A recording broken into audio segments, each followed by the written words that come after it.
My next guest is Shawn Warner. With the help of a TikToker named Red, Shawn's books skyrocketed. Lee Howard and the Ghosts of Simmons Pierce Manor hit #1 on Amazon. Hey, forget that. Oh, thank you. This is why it's so important to be a kind person. You feel me? Tune into my conversation with Shawn. All right. Hello and welcome or welcome back to the Feel Your Feelings podcast. I am your host, Victoria Makanjuola, and I am so grateful to have Mr. Shawn Warner joining me. He is the author of a fantastic book you may have. First of all, he's been on the #1 bestsellers list on Amazon.com, and I'm currently reading his book right now. And first of all, it's a pleasure to have you on the podcast. How are you feeling today? Oh, I'm feeling great. It's an honor to be here. I appreciate you reaching out to me. Thank you so much. I just recently started reading your book, Lee Howard and the Ghosts of Simmons Pierce Manor. Yeah. Make sure I have that title correct. Got you. And I am on chapter 3 right now, so I'm super excited to where it's going to take me. I'm liking the characters so far. And really with this episode, I really just want to kind of dig into your brain and see like what your process is like with writing and everything. But before we get started, so I found out about you through a TikTok video. You're sitting at a table at Kroger's grocery store, and you were selling your books, a stack of them, and someone comes up to you with a camera and is like, can you tell me more about what you're doing? Like, what's your book about? So I'm curious, what was going on in your mind when you were being recorded on TikTok? Well, I didn't really mind. He said he had his TikTok channel, and he asked me if I minded him being recorded, and I didn't, if it helps him out. And I think, one thing I'm always clear on, I don't want to get lost in the story, is that this is really all about how kindness can change the world, literally, in my case, because I was sitting there, no one to talk to. It was a slow moment in the store, and he just came up kind, saw me sitting there alone, and just came and started talking to me to break up the monotony of me just sitting there. He did a very kind thing that just exploded in this huge, future for me. Yes. And if it had not been for his TikTok video, I would not have been able to see it or been able to purchase your book. I think what stood out to me, like you said, was the act of kindness, and just I feel like we could see your heart. I could see your heart through the video, your passion for the book. And I think that's one of the reasons that I wanted to purchase it. So I'm like, I've been in Kroger, and I've stopped by a table and spoke to the author, and it was so cool getting to talk to her and take a picture with her. And I was like, wow, like a lot goes into this. I wish more people would, stop and take time to acknowledge a person who's really just trying to share their work with the world. So shout out to that TikToker.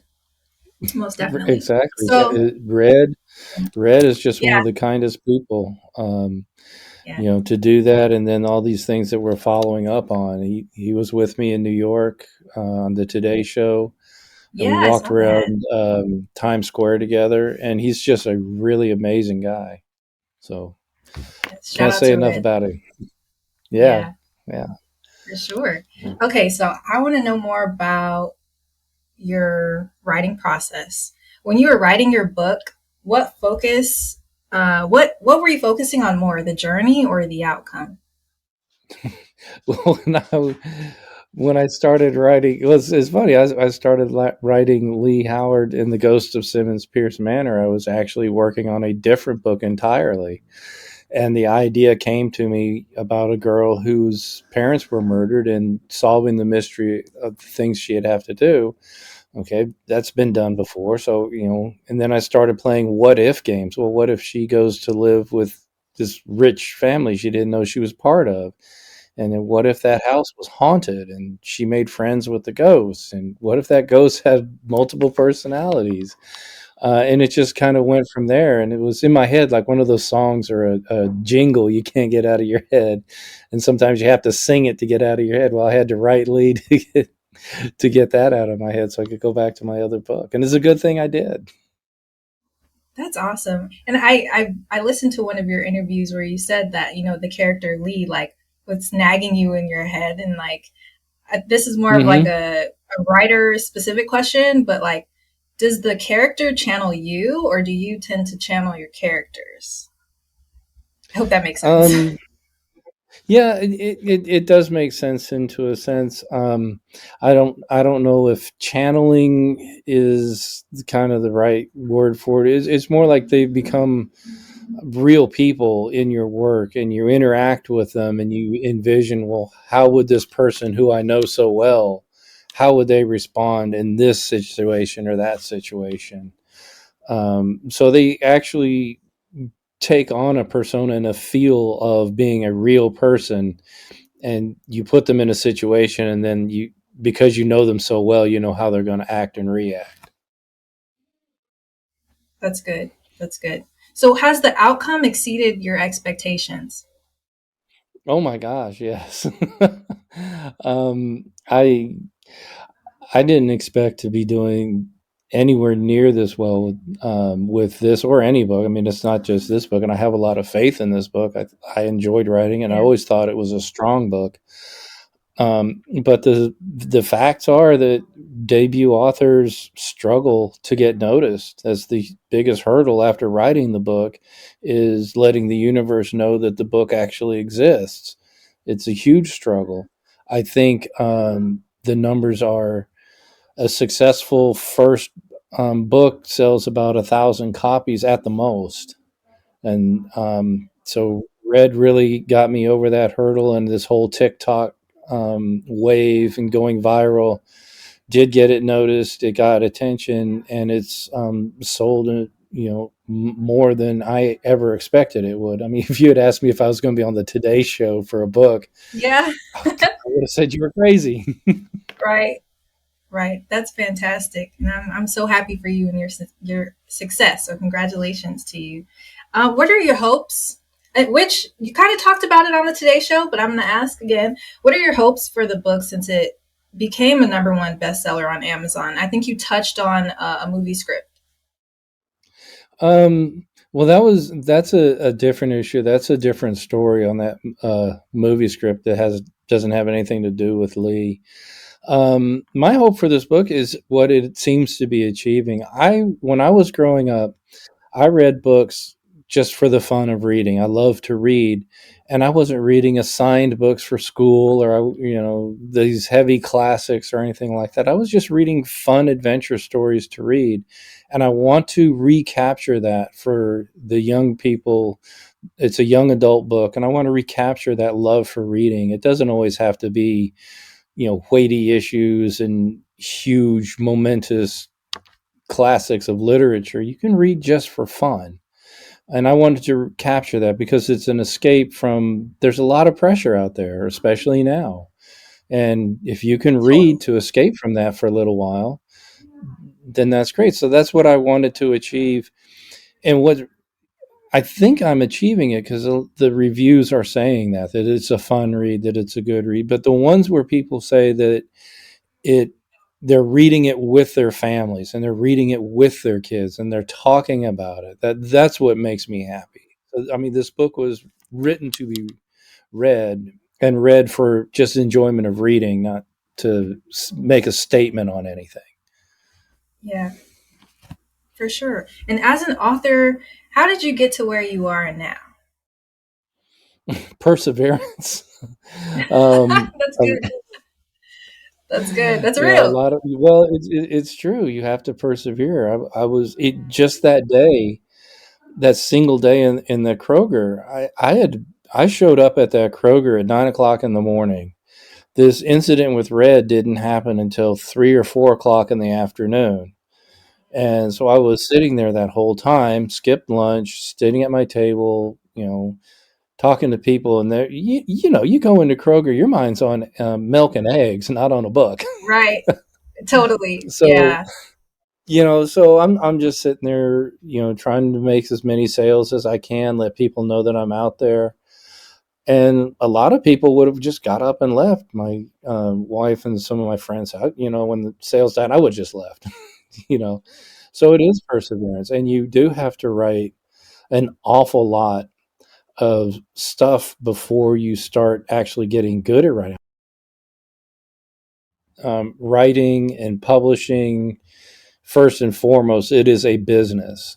So when you get rejections from agents, which we all get, Stephen King had I think it's the story, he had the nail that he put his rejections on until it got so many that it turned into a railroad spike or something like that. And he's Stephen King, Um, but yeah, those are business decisions. It's more, how can we market your book? Where can we sell your book? Who's going to buy your book? What kind of sales figures can we anticipate? And then somewhere down towards the bottom of that is, how's the writing? Yeah, totally.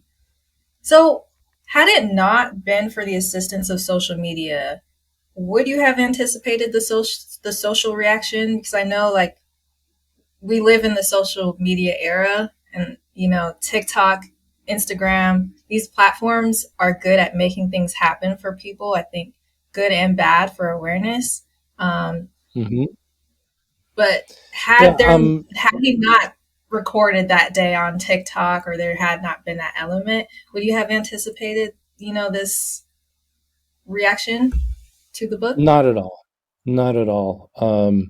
This has been a huge turnout of events for me. I would have never have guessed this would have happened. I didn't expect it, and I'm still trying to come to terms with the fact Process. that it did happen.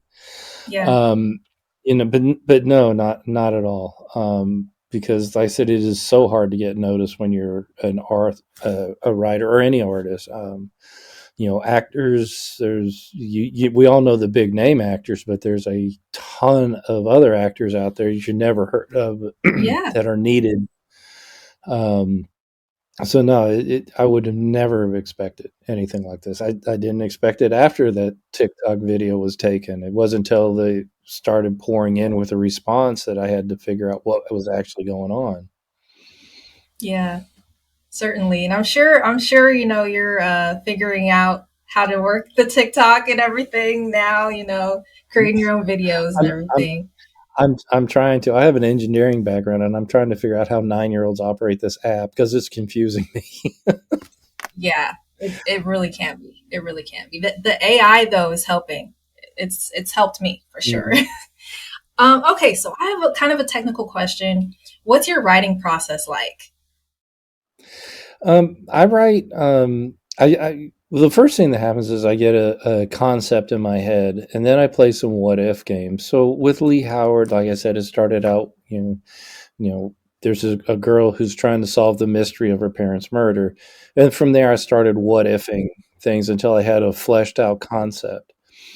Then I usually sit down and write a chapter of the book, the first chapter, maybe the first chapter and the ending of the book or something along those lines. And I sit down and have kind of a heart to heart with myself about the book. Is like, does this have enough steam for a full length novel? Is it better for a short story, for a novella? Is it something that's really cool that's going to die and there's just no point in wasting on it? So that's the first question is, does it have enough steam to make the trip? And then the second question is it appealing enough to me to spend the next 6 to 8 months in these people's company, because they become like real people with this story and all the stuff that you have to do and to read it and reread it, because there's a catchphrase out there: writing is rewriting. So you're going to edit Yeah. it and you're going to revise it and you're going to fix it till you're sick of reading it, and then you're going to do it some more. So I asked myself, is this an appealing enough story for me to want to dedicate that much time to? If I get it past that point, that's when I start down and doing some outlining and some plotting and things like that, to keep Certainly. that Do you moving have any forward. favorite characters? Do you have any favorite characters so far? In the book, well, I like almost all of them, um, but I mean, I like Lee, and I think Little Bodie is just great. Just everybody's obnoxious little brother. And I think Myra is really cool and insightful. She's her own Yeah. person. She's the cool girl. I'm only Hmm. on chapter 3, audience, so I haven't I'm gotten not to going to any of spoil it for you. it. No Don't spoilers. spoil it. Don't spoil it. I think the farthest I've got is the Tyrone. That's the farthest person, the character that I've got. Um, Okay. so I don't. Yeah. Yeah, and little Bodie, Yeah. Myra, Myra. and her Yeah, parents. she's great, Um, and the parents. Yeah, yeah, very but very I supportive would say, family. yeah, Lee is interesting. She has a lot of emotions. She's a teenager, Hmm. and Yeah. I feel like you are dive into like the aspect of mental health a lot, those feelings that kind of go through. Granted, she's been through something very traumatic, so the essence of that Hmm. trauma coming up in her character is really like fascinating. So I'm like, wow, there's some mental health themes here. And with this podcast, my initial goal of this podcast was to try to bridge that gap between Gen Z and mental health. Because during the Hmm. pandemic, it was just a lot of things going on, and I was like, what's happening with us mentally? We're all this is crazy. Hmm. So yeah, Right. I'm excited to Right. explore more of those themes as I keep Hmm. reading. But I want to do a speed round with you if you're up to it. Sure. Let's go. Okay, so I think I have about like 6 of them. But anyways, you could just answer in like 1 or 2 words. Sci-fi or horror? Sci-fi. Me too. Me too. I finished the sentence. I truly believe that. Oh, I truly believe that kindness and respect for others can change the world. Did mine. Love that. My favorite book is. That's a stumper.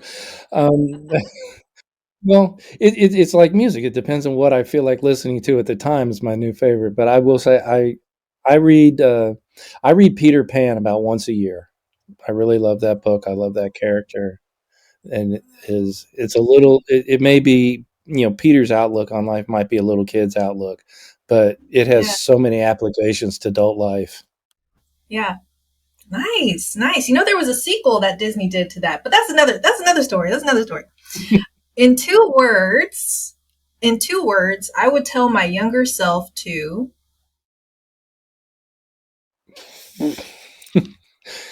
Uh, 2 words. Um, Or in 2 words, I would tell my younger self I. Is it proper grammar? Like I would tell myself to, or I would tell myself I. I think It either depends one. on the. I would tell my younger self, "You're going to be okay." Okay. Okay. Nice. Right now, I feel.